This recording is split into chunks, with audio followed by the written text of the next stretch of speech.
पौष माह की चौथ व्रत कथा। एक समय की बात है, एक नगर में एक ब्राह्मण रहता था। उसकी पत्नी बड़ी ही सरल, निष्ठावान और धर्मपरायण थी, परंतु उसे ये दुख था कि उसके कोई संतान नहीं थी।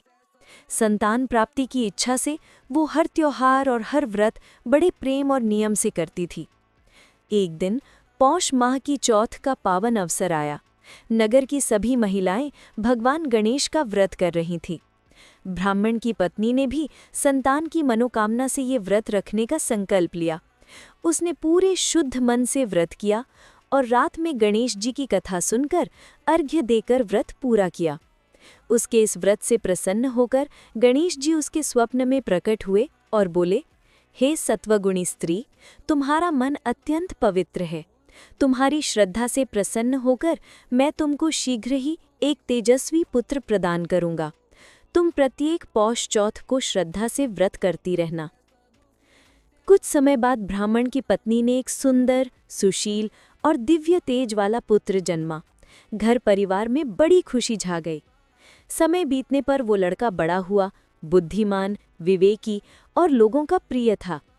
परंतु एक वर्ष ऐसा आया कि पौष माह की चौथ आने पर पुत्र घर से बाहर चला गया और उसकी माँ व्रत करने में विलंब के कारण समय पर कथा नहीं सुन पाई। कहते हैं कि उस वर्ष उसके पुत्र को राह में कई प्रकार की बाधाएं आई। कभी वो रास्ता भटक गया, कभी उसे चोट लगी, कभी उसके सामान की हानि हुई। थकी हारी माँ भगवान गणेश से प्रार्थना करने लगी, हे विघ्नहर्ता गणेश, यदि मुझसे भूल हो गई है तो क्षमा करें। मैं फिर से पूर्ण विधि से व्रत रखूंगी। उसने उसी दिन पुनः नियम से व्रत किया, पूजा की और कथा सुनी।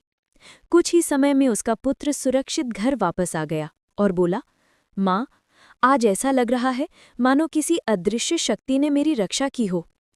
तब ब्राह्मण की पत्नी को समझ आया कि ये सब गणेश जी की कृपा से हुआ है। उस दिन से पौष माह की इस चौथ का व्रत संतान सुख, संतान रक्षा और परिवार की मंगल कामना के लिए अत्यंत प्रभावशाली माना जाने लगा।